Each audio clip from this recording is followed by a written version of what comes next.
드디어 피지컬 AI 시대가 왔다라고 좀 볼 수 있겠습니다. CS2026에서 현대차의 그 보스턴 다이내믹스가 발표한 휴머노이드 로봇 아틀라스, 휴머노이드 로봇 쪽에서는 기술력이 전 세계 1위예요. 이게 다시 한번 증명이 됐다라고 볼 수 있겠고, 현대차 봤을 때 이거 해볼만 하다라는 것들을 시장 투자자들이 좀 느낄 수 있었을 것 같고요. 현대차 그룹의 피지컬 AI 전략은 이 두뇌 신경망은 전문가와 협업을 하겠다는 겁니다. 구글과 엔비디아를 쓴다는 거죠. 이게 막연한 기대감에서 이제 실행의 속도로 지금 진행되는 거고, 올해부터는 휴머노이드 로봇이 양산의 원년이라는 거죠.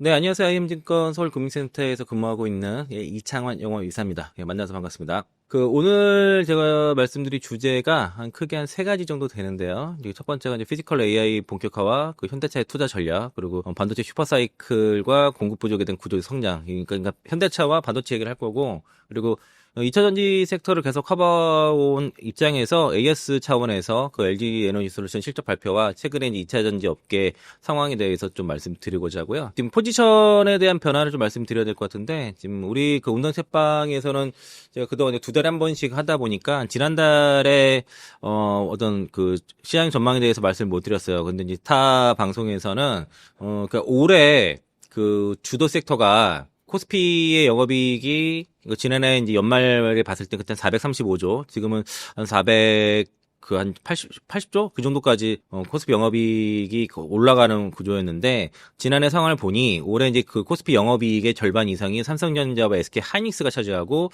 영업이익의 증가율의 80% 이상이 삼성전자와 SK 하이닉스가 차지하는 것으로 봤을 때, 올해는 시장의 수급과 매수세가 삼성전자를 SK하이닉스로 상당히 쏠릴 가능성이 높다라고 판단해서 SK하이닉스야 27만원에서 34만원대 주로 많이 담고 이후에 50만원, 55만원 계속 담았는데 고객분들한테 이랬습니다. 연말까지 삼성전자와 SK하이닉스를 최대한 많이 담아야 된다. 그러니까 올해는 굉장히 더 시장 수급 쏠림이 굉장히 더 심해질 거기 때문에 이익의 대부분을 차지하고 있는 삼성전자와 SK하이닉스를 담지 않고서는 시장 수익률을 따라갈 수 없다라고 강조를 해서 그 부분에서 집중 전략을 폈고요. 그래서 삼성전자랑 삼성전자 우선주, SK하이닉스 이 세 종목을 집중적으로 담았습니다. 그래서 포트 변경을 상당히 많이 했고, 또 하나가 CES 전에 1월 달에 CES가 있었죠. 얼마 전에 끝났는데 CES 전에 현대차 그룹주를, 특히 현대차를 집중적으로 담아야 된다. 이 전략이 있었습니다. 그래서 현대차 우선주를 휴머노이드 로봇주로 보고 여기에 또 배팅을 했습니다. 그래서 삼성전자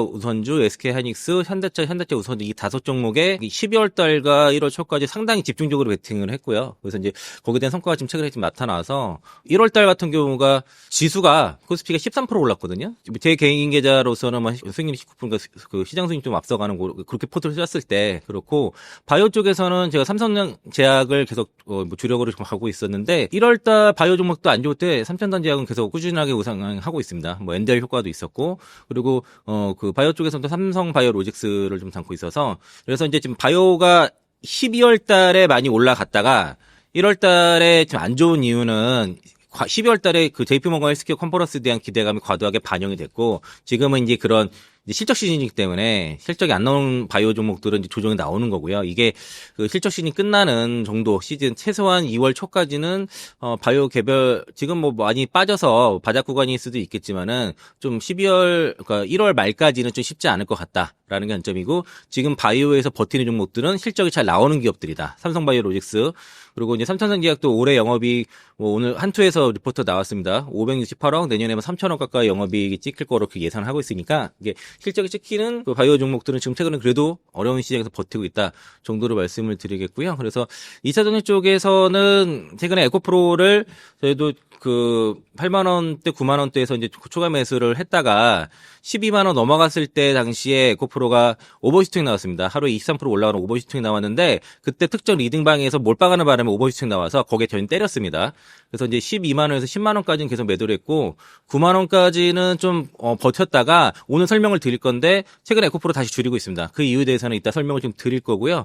포스코홀딩스는 가져가고 있습니다. 그래서 2차 전지 쪽에서는 포스코홀딩스랑 에코프로를 주로 그냥 다른 2차 전지 대부분 정리하고 2개만 남겼다가, 최근에는 포스코홀딩스를 그냥 홀딩을 하고 그리고 그 에코프로는 계속 좀 줄이고 하고 있는데 제 포지션상 한 번에 종목을 탁 매도했다가 이럴 수가 없어요. 그러니까 워낙 고객 수가 되게 많기 때문에 많고 온라인으로 많이 매매를 하시기 때문에 제가 이렇게 한다고 해서 바로바로 움직이지 않습니다. 시간이 되게 걸려요. 그래서 비중 조절을 했다는 의미를 하는 거는 에코프로를 제가 매도를 상당히 좀 많이 최근에 그러니까 10만 원 이상에서 많이 했음에도 불구하고 그래도 갖고 있거든요. 그러니까 이제 비중을 줄이고 있는 중이다. 그러면서 그 줄일 때 삼성전자가 반도체랑 현대차 쪽에 많이 베팅했다. 이렇게 좀 간단하게 리뷰를 하도록 하겠습니다. 첫 번째 주자가 그 이제 피지컬 AI 시대의 본격화와 현대차 투자 전략을 말씀드렸는데 현대차 지금 굉장히 핫하죠. 오늘도 현대차랑 현대차 우선주 계속 신고가 흐름 나타나고 있고요. CES를 계기로 해서 드디어 피지컬 AI 시대가 왔다라고 좀 볼 수 있겠습니다. 그 피지컬 AI라는 거는 그 인공지능이 그 로봇과 그 결합하죠. 인공지능 뇌와 그 로봇의 몸과 결합해서 물리적 환경과 그 직접 상호작용하면서 스스로 판단하고 행동하는 그런 시스템을 피지컬 AI라고 합니다. 이게 이제 디지털 공간에 머물렀던 AI가 이게 이제 실제 현실 세계로 나와서 문명의 작동 방식을 바꾸는 어떤 그걸 말하는고요. 드디어 이제 피지컬 AI 시대가 왔다는 거죠. 단순하게 연구소에만 있는 게 아니라 현실 세계에 들어왔다는 거고, 이게 이제 그 CS 2026에서 현대차의 그 보스턴 다이내믹스가 발표한 그 휴머노이드 로봇 아틀라스뿐만 아니라 현대차에서는 뭐 모토닝이라든가 다양한 지금 그 로봇들을 발표를 했는데, 2028년도 생산라인 투입을 목표로 했는데, 이게 그 뭐 영상들 보시는 것 중에 보면 그 덤블링하는 장면이 있어요. 덤블링을 해다가 넘어질 뻔하다가 그거를 밖에 그 조정하면서 넘어지지 않는 그 장면이 굉장히 인상적이었다고 볼 수 있겠고, 그리고 휴머노이드 로봇의 아틀라스를 공개로 인해서 휴머노이드 로봇 쪽에서는 기술력이 전 세계 1위예요. 이제 그게 다시 한번 증명이 됐다라고 볼 수 있겠고, 뭐 LG전자 가사 로봇, 뭐 클로이드 선보였는데 귀엽죠. 뭐 그 정도 있다고 볼 수 있겠고, 그리고 뭐 삼성전자, 엔비디아 등들 얘기가 나왔는데 그러니까 이 정도 내용을 봤을 때는 현대차 봤을 때 이거 해볼만 하다라는 것들을 시장 투자자들이 좀 느낄 수 있었을 것 같고요. 그러니까 그 중국 업체들이 뭐 휴머노이드 로봇 엄청나게 많이 보였습니다. 굉장히 압도적인 생산 능력과 가격 경쟁력을 바탕으로 해서 지금 그 뭐 대중화에 나서고 있는데, 휴머노이드 전시 업체 절반 이상이 중국이었어요. 그런데 그 중에서도 최고의 로봇으로 선정된 게 아틀라스거든요. 그러니까 저 정도 기술력이라면은 이번에 좀 해볼만 하다는 게 상당히 기대감을 높였다고 볼 수 있겠고, 이게 드디어 실생활에 투입되는 것들이 중요한 전환점이다라고 볼 수 있겠습니다. 이 아틀라스가 이제 CS 주인공으로 사실상 불상을 했고요. 그 현대차 그룹이 그 피지컬 AI의 그 선두주자로서 로봇 그 양산 계획과 또 그냥 한 게 아니라 구글과 엔비디아 등의 그 빅테크들과 강력한 협력 체계를 공고히 했다는 것을 보여주는 건데, 이 그 피지컬 AI 시대에서는 그 일단 올해 시장 키워드예요. 그래서 그 CS 전에는 로봇 관련 종목들이 기대감 때 많이 올랐었는데 약간 세론도 나왔지만 지금 다시 또 움직이고 있죠. 다만 현대차는 좀 달랐던 게 주가는 물론 올라가고 있었지만은 확인하고 올라가는 겁니다. 그러니까 CS를 통해서 다들 이제 서프라이즈하게 그 현대차 그룹의 이런 실행력, 그리고 그 로봇 밸류체인에 대한 그 리레이팅에 대한 기대감들이 좀 붙었다고 볼 수 있겠고, 미드웨이를 했어요. 그러면서 이제 애널리스트들도 많이 참가하고 했는데, 지금 그 현대차 부스에 뭐 CS 내 관람객이 최대였다고, 그죠, 가장 인기가 많았죠. 그러면서 이제 로봇 관련 종목도 같이 올라가는 모습이고, 중요한 핵심적인 내용은 뭐냐면 보스턴 다이내믹스의 그 아틀라스 로봇이 2028년까지 그 3만 대 생산 그 체제를 구축하겠다는 거고요. 가격은 초기에 13만에서 14만 달러로 추정하고 1만 대 양산 시에 10만 달러 이하로 이제 예상을 한다라고 보고 있고요. 그 고객사 2년 내 투자비 회수가 가능한 뭐 가격 경쟁력이 확보가 지향이 된다라고 얘기하고 있고, 핵심적인 건 뇌를 딥마인드를 썼다는 겁니다. 구글 딥마인드와 협력돼서 파운데이션 모델을 구축을 했고, 뇌를 이제 구글 걸 쓰다 보니까 보스턴 다이내믹스는 어떤 동작이라든가 업무 그런 쪽에 이제 개발을 집중할 수 있게 되었고요.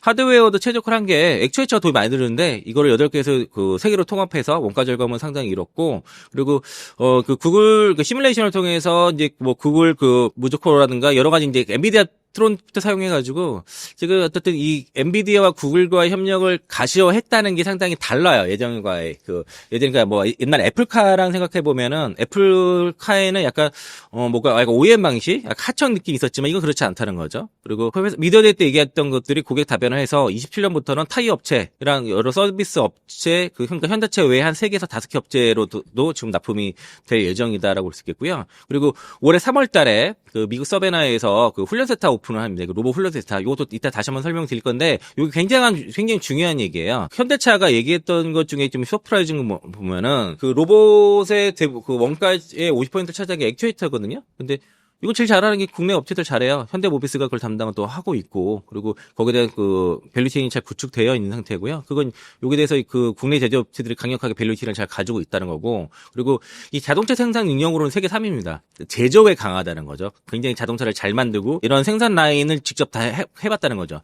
로봇을 개발하는 업체들의 가장 약점은 양산 라인에 투입을 못 해봤다는 겁니다. 그래서 그런 어떤 그 산업적 그러니까 실사용과 좀 동떨어진 그런 로봇들이 나올 수가 있는데, 현대차는 직접 양산 라인에 투입을 하면서 정말 필요한 게 뭔지를 알겠는 거죠. 그래서 이제 보스턴 다이나믹스를 인수하기 전과 그 보스턴 다이나믹스의 로봇과 현대차가 인수 후에 만든 이 로봇이 근본적으로 달라요. 현대차가 이번에 아틀라스에다 더 뉴를 붙였거든요. 더 뉴를 붙인 거는 현대차의 새로운 거, 아예 새로운 거를 할 때 더 뉴를 붙이거든요. 그러니까 완전 새로운 그 로봇을 만들었다고 이렇게 보시면 되겠고, 엔비디아라든가 구글과의 빅테크와의 협력, 자체 AI로서 한계가 있다 보니까, 추론이 가능한 구글 딥마인드가 들어가서 로봇의 뇌의 역할을 하고 있고, 단순하게 어떤 작동 수준 넘어서 구글의 생성형 AI와 결합하면서 추론도 스스로 판단하는 그런 이제 피지컬 AI에 대한 완성도를 높였다는 게 되게 중요하고요. 또 대만의 TSMC처럼 전 세계 휴머노이드 로봇을 개발하고자 하는 기업들은 다 와라. 설계를 가지고 오면 대신 생산해주는 파운드리 사업을 하겠다는 겁니다. 이게 굉장히 달라요. 그러니까 그 제조에 강한 그 현대차가 설계를 갖고 온다 보면 그 어떤 로봇계 TSMC로 부상할 가능성이 있다라는 겁니다. 이러면서 이제 우리나라 삼성전자가 있죠. 센서라든가 디스플레이 이런 기술력과 결합을 하게 되겠고, 그러면서 이제 삼성과 현대차가 만난다. 이러면 뭐 한국의 그 우리나라 중심의 글로벌 피지컬 AI 표준화를 우리나라가 좀 조절 가능성이 높다라고 좀 볼 수 있겠고요. 그리고 그 테슬라는 굉장히 그 폐쇄적인 수직 계열화를 가지고 있지만은, 그 현대차는 개방형 파운드리 형태로 해서 전 세계 고객사를 다 흡수하는 이 형태로 가면은 시장 주민이 굉장히 빠르겠죠. 그래서 이제 단순 제조사를 넘은 물리력 그 핵심 운영 플랫폼 기업으로 좀 진화를 시도하고 있다. 그래서 이제 요건 이제 제가 좀 여러 자료를 가지고 종합해서 만들었는데, 그러니까 올해부터는 CS2026의 핵심은 이런 휴머노 로봇이 양산의 원년이라는 거죠.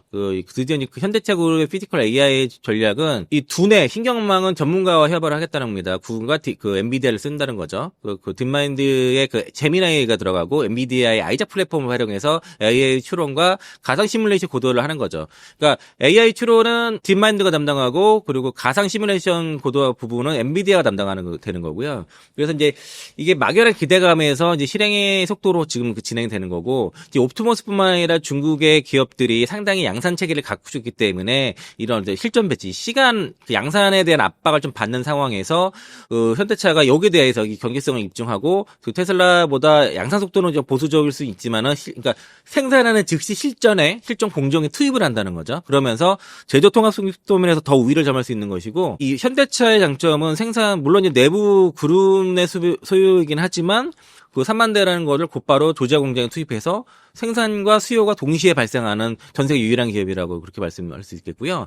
그래서 앞으로 로봇에 대한 평가 자체는 단순히 기술이 어떻게 됐다가 중요가 아니라 얼마의 돈을 벌어주느냐가 판단의 기준이 될 것이고, 여기엔 크게 경제적 타당성, 가동 신뢰성, 특정 작업 숙련도, 인풋 통합 인프라 이 네 가지를 기준으로 해서 어떤 그 로봇에 대한 평가가 이루어질 것인 거죠. 결국에는 경제적 타당성이 있어야 되는 거고, 인간 대비해서 대체 효과가 있는지 여부, 가동이 멈추지 않고 계속 될 수 있는지 부분들, 그리고 처음에는 이제 이 부품에 대해서 부품 분류라든가 설 작업 이런 것들에 먼저 될 건데, 그러니까 이런 특정 공정에 전문화된다는 거죠. 범용 로봇보다도 전문화된 로봇과 거기에 대한 자가 복구 능력도 있어야 되는 거고, 그리고 이제 이게 소프트웨어 그 SDF라는 게 뭐냐면은, 이게 어떤 거냐면요, 우리가 공정을 변경을 하고자 하면은 그전에는 제조 공장 라인을 그 장비를 다 재배치를 했었어요. 그런데 저 SDF로 하게 되면은 소프트웨어 정의 공장이잖아요. 그러니까 가상 시뮬레이션 상으로 하는 겁니다, 배치를. 그러니까 그 소프트웨어 상으로 배치를 해서 이거를 이제 그 운영 시스템과 연결을 해가지고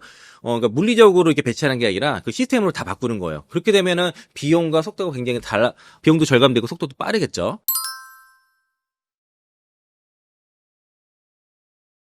이런 현대차의 그 피지컬 AI가 앞으로 이제 동사의 주가에 어떤 영향을 주고 어떻게 리레이팅을 되는지를 4단계로 제가 구분을 해봤고요. 첫 번째는 이제 단순 동작을 넘어서 이제 구글의 딥마인드를 통해서 이제 자연어 명령에 따라서 작업 순서를 스스로 설계를 하는 거죠. 그리고 이 학습 시간 단축도 하게 되면 이런 지표들이 공개될 때 한번 주가 리레이팅도 나올 것이고, 그리고 이 엔비디아와의 그 디지털 트윈을 하게 되는데 그러니까 가상으로 시뮬레이션을 하는 겁니다. 그러면서 그거를 실제 공장에는 어떻게 적용하는지가 이제 그러니까 시뮬레이션 다 한 거를 공정에다 적용을 하는 거죠. 그러면은 가상과 현실과의 오차가 없는 그 제로샷이 실제 나온다 했을 때는 다시 한번 이로 인한 이제 주가 리레이팅을 가능할 것이고, 그리고 이 데이터 주권이라는 게 그 RMAC 이따 설명 다 드릴 거, 이거 다 세부적으로 설명도 드릴 건데, 미국 로봇 메타플랜트 응용센터라고 해가지고 이게 뭐냐면 로봇을 훈련하는 거예요. 로봇 훈련소입니다. 아까 말씀드린 올해 3월 달인가 그 개소가 되게 되면은 로봇을 훈련을 해가지고 예를 들면은 뭐 교제 공장에서 2년 동안 훈련을 받은, 그래서 데이터가 쌓인 로봇이 이 훈련소에서 새로 생성된 로봇한테 전수를 해주는 거죠. 그러면은 생성된 로봇은 처음에 신규로 나온 로봇이 곧바로 2년째 데이터가 쌓이는 그런 이제 로봇이 되는 거죠. 그런 것들이 계속 쌓이게 되는 것이고, 그리고 이 현대차 공장을 넘어서 몰류라든가 건설, 지금 뭐 저기 타이어 업체로도 좀 납품이 된다는데, 이런 쪽에 실제 뭐 납품도 되면서 유료 로봇 솔루션 형태로 해가지고 뭐 리스 형태로도 판매가 된다라고 볼 수 있겠습니다. 그러니까 지금의 현재로서는 현재 협업에 대한 기대감들이 반영이 됐고, 이런 이제 각각의 결과들이 반영이 되게 되면 또 한번 트리거가 될 것이고요. 그리고 이러면서 이제 AI 테크 기업으로, 단순 제조사가 아니라 AI 테크 기업으로 완성이 됐을 때는 주가 리레이팅이 상당히 강할 것인데, 그러니까 단순 동작에서 의사결정으로 하는 거죠. 그러니까 그 어떤 프로그램에 의해서 단순 동작하는 게 아니라 그 로봇 스스로가 자기 스스로 의사결정을 하는 겁니다. 추론을 통해서 이런 추론 지능의 메커니즘을 가지는 거죠. 그래서 이제 이런 식의 그 자기가 스스로 한 다음에, 예를 들면 흩어진 부품을 순서에 정리하고 하면은 이 카메라를 인지를 해서 부품의 종류나 위치랑 흐트러짐 다 파악을 한 다음에 이를 뭐 A 먼저 옮기고 B 그다음에 B를 A에 옮기고 이런 식으로 해서 이제 수행을 한다는 거죠. 이걸 스스로 다 판단을 한다는, 그 로봇이 판단한다는 거고요. 그래서 이런 파운데이션 모델이 과거에는 코딩이랑 반복 학습을 계속 했었어요. 수만 번의 반복을 하면서 전용 코드를 입력해야 되는데, 이 제미나이는 며칠 만에 이 파운데이션 모델을 통해서 스스로 판단하는 거죠. 그리고 그러면 어떻게 되냐면은 시연 자체를 소량으로 해도 되는 겁니다. 수만 번 할 거를 100번만 해도 되는 거예요. 상식적 물리지 처음에 그래가지고 어떤 거냐면은 로봇이 있으면은 처음에 팔 들어 올리고 기본적인 걸 먼저 하는 거야. 그리고 이런 것들을 이런 기본적으로 먼저 한다. 그 다음에 하나하나씩 이제 좀 더 발전해 나가는 형태가 되는 거고요. 그러니까 요 시연이 짧아요. 적게 하게 되고, 그러면서 이제 이 숙련이 된 로봇이 다른 로봇한테 전수를 해주는 겁니다. 예, 이런 식의 이제 전이학습이 가능하다는 거고, 그래서 이런 추론 성공률이 81.4%까지 볼 수 있는데, 과거의 오류는 뭔가 돌발 상황이 나면 멈춰버리죠. 오류가 나서 멈춰버려서 더 이상 진행이 안 되는데, 이번에 그 아틀라스 로봇이 덤블링 했을 때 넘어지지 않고 중심을 잡으면서 다시 섰을 때, 그런 것처럼 이 돌발 상황에서도 다시 추론을 하는 거죠. 작업이 계속 지속되는 거죠. 그러니까 돌발 상황에서도 실시간으로 제출을 하면서 작업이 지속돼도 하는 것들이 다른 겁니다. 기존 거. 그래서 시장이 열광했던 것들이 보면은, 기존의 기술 수준에서는 24년도 이전에는 또 공정 투입 기간이 3개월에서 6개월이면, 지금 제미나이를 하게 되면은 2020년 이후에는 일주일이면 되는 거예요. 3일에서 일주일이면 되는 거고, 출연 성공률도 50에서 60% 미만이 있지만 89.4% 이상, 업계 최고 수준입니다. 지금 이게 필요학습 데이터량도 이게 수만 개 에피소드가 있어야 되는데, 이거는 기본으로 내가 사람이 팔다리 쓸 줄 알고 뭐 말할 줄 알고 하면 기본 건 다 하잖아요. 그렇죠? 그런 거예요. 그래서 이제 이런 기본적인 거 시연을 하게 되면 거기서 추론을 통해서 알아서 움직인다는 거죠. 그러면서 이제 데이터 획득 비용도 상당히 절감이 된다는 거고, 그리고 지연 시간도 이게 이제 1초 정도의 지연 타임이 있다고 하면은 0.2초 실시간 대응이 가능하다는 겁니다. 그래서 이제 이 구글과의 협력을 아틀라스한테 생각하는 법을 가르치는 과정이 있고, 그리고 양산 현장에서도 적용 속도도 압도적으로 우위를 점하는 그런 전략이라서 상당한 이거는 엄청난 다른 상황의 발전이라고 생각하면 될 것 같고요. 두 번째, 엔비디아와의 협력 부분에 대해서 그 디지털 트윈과 제로샷, 이 부분에 대해서 실제로 그 진영 생산 기지 구현이 가능하다는 거죠. 가상 공장입니다. 디지털 트윈은 이거예요. 가상현 공장을 실제 공정과 트윈을 시키는 거야.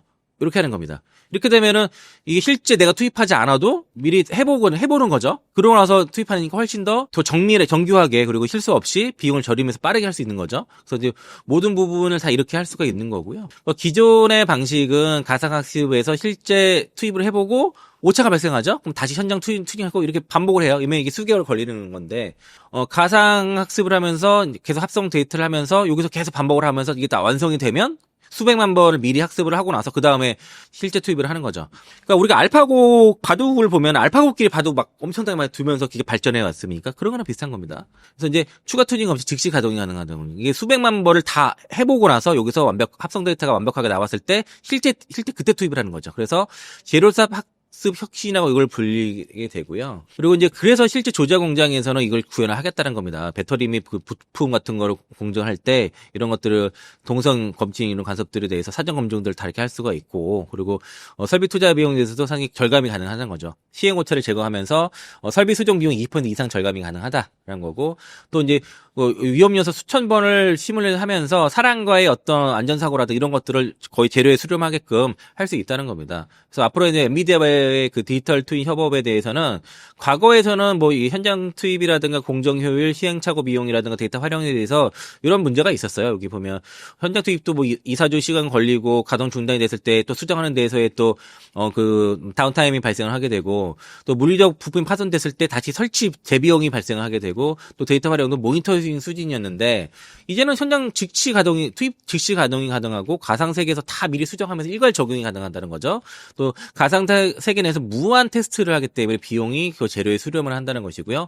그 AI 학습 데이터를 생성하면서 성능도 고도화를 갈 수 있는 겁니다. 이게 계속 저기에서 단순하게 데이터가 모니터링 수준이 아니라 이게 쌓이는 거예요. 쌓이면서 고도화도 갈 수 있어서, 그래서 이런 그 제로샷이 성공한다 그러면은 현대차가 이 로봇을 천장에 깔기만 하면 바로 돈이 벌 수 있다는 그 체력을 갖췄음을 증명하게 되는 거죠. 실제 투입이 되는 거니까. 그렇게 되면은 테슬라의 AI 팩토리라든가 그거 기댈 수 있는 상당한 소프트웨어 경쟁력을 갖추고 있다라고 볼 수 있겠습니다. 그리고 그 현대차의 그 RMAC 로봇 훈련소 요게 되게 중요한 거고요.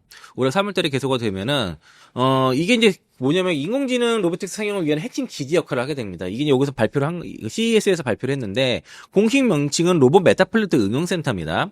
올해 이제 그 조자주에서 여기 개소 예정이 3월달 정도 개소 예정인데요.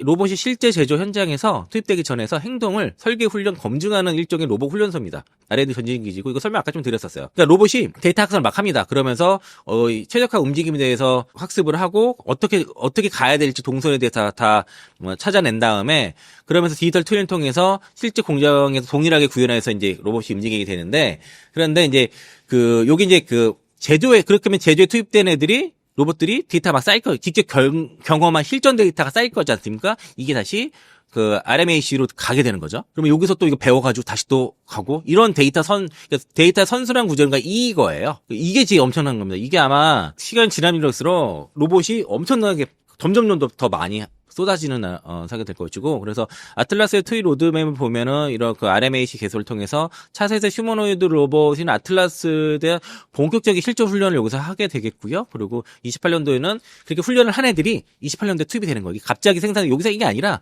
앞으로 훈련을 2년 동안 하고 그게 여기 투입되고 그 실전 투입이 된 애들이 다시 여기 그 훈련소에 와서 또 뒤에 후배들을 또 가르쳐주고, 요 선배가 후배 알려주는 이런 구조가 계속 된다는 거죠. 선생님 역할이 될 수도 있는 거고. 그래서 이제 2030년에는 이제 부품 등의 조립 등보다 정밀한 수작업도 필요한 고난도 공정까지 아틀라스의 활용 범위가 확대가 된다. 이때는 28년도에는 그 부품 분류라든가 물류 서열 작업 이 정도 간단한 걸 하게 되고 3만 대 목표를 하게 되는데, 시간이 지날수록 또 이 활용 범위가 달라진다는 거죠. 그래서 이제 그러면서 로봇 파운드리도 가능한 거예요. 타 기업들이 로봇 설계를 가져오게 되면은 RMIC 이 데이터 훈련 시스템을 통해서 최적화된 로봇을 만들어주는 겁니다. 그러니까 이 TSM 전략의 어떻게 비슷한 핵심 인프라라고 볼 수 있겠고요. 그리고 이 제조 패러다임의 변화가 생기는 겁니다. 하드웨어 중심 종목에서 데이터와 소프트웨어를 움직이는 지능형 제조 플랫폼의 전환을 말하는 거고요. 이게 현대차가 앞으로 될 거라는 거죠. 그래서 이제 이 현대차의 로봇 플랫폼과 그 RAS 이 전략, 판매도 하지만 구독으로 가는 거죠. 구도로 하게 되면은 지속 가능한 수익 창출 모델이 가능하다는 거고, 현대차의 로봇 OS의 실체가 그 하드웨어 독립적 플랫폼이라고 볼 수 있는데, 그러니까 현대차 로봇의 그 범용 운영 체제가 통해서 아틀라스 휴머노이드도 있고, 이거 스팟 사적 보행 로봇도 있고, 여기 그 모베든가요? 그런 물류형 그 로봇 이런 것도 다 이 범용 운영 체제에서 다 가능한 거예요. 표준화된 OS 플랫폼을 갖고 있는 거죠. 그리고 아틀라스라는 플랫폼이 있고, 사적 보행의 이런 플랫폼이 있고, 그 모베드라는 플랫폼이 있는 거예요. 거기서 예를 들면 모베드도 그렇잖아요. 그 바퀴가 이렇게 움직이면서 어느 지형에서도 수평을 유지하고 그 위에 뭐 골프카트라든가 뭐 그 사람이 탈 수 있는 거라든가 물류라든가 여러 가지 얹이는 형태가 되는 거죠. 그게 다 플랫폼이에요. 아틀라스도 결국에는 이게 자체가 플랫폼이라는 거죠. 이 플랫폼에서 이걸 가지고 다양한 제조 현장에서 맞춰서 가는 거고, 그리고 이 소프트웨어 정의 공장에서도 이런 생산기에 맞춰서 스스로 다 이런 위치라든가 작업 순서도 변경하고, 타사 로봇 공장에도 이게 오픈 플랫폼 전략으로 해가지고 외부 업체도 ULIS 형태로 해서 이게 이 플랫폼을 판매를 하는 겁니다. 구독으로 가게 되면은 뭐 초기 비용은 별로 없고 월 뭐 시간 단위 이용료를 지급해서 뭐 이런, 그리고 원격 관리도 하면서 수익의 고도화를 추격할 수 있는 게 되는 것이고요. 그리고 타 산업 물류라든가 건설, 뭐 조선중공업, 뭐 현대중공업, 현대가니까 뭐 범현대가니까 현대중공업 그 계열로도 갈 수 있겠죠. 이런 식의. 실제 이제 현대글로벌에서 물류망을 통해서 뭐 물류 쪽도 들어가겠고, 그리고 이제 산업 현장, 뭐 스판 로봇도 해서 이제 건설, 뭐 현대건설이라든가 이런 건설 쪽으로도 들어갈 거고요. 뭐 조선중공업 쪽도 충분히 진입이 가능하다는 거죠. 그래서 이제 기존의 이제 자동차 제조 업체들은 일회성 제품을 판매를 했지만 지속적인 구독 서비스 매출도 가능하고, 그리고 원재 대가 영향을 많이 받게 되는데 소프트웨어 기반의 고수익 구조도 가능하다는 거고요. 고객 판매를 하게 되면은 고객과의 판매 관계가 AS 위주니까 단절될 수 있는데 실시적 피드백이 가능하면서 락인 효과도 있는 것이고, 자동차 시장이 한정된 시장이 전 산업에 다 걸쳐서 가능하다는 겁니다. 현대차의 로봇 OS 전략은 전 세계 모든 현장에 그 현대차의 그 지능을 심겠다는 그런 포부가 담긴 거고요. 올해 하반기 솔루션 판매라든가 그 RAS 가입자 수가 구체화될 경우에는 진정한 테크 기업으로 인정받을 수 있다라고 볼 수 있겠습니다.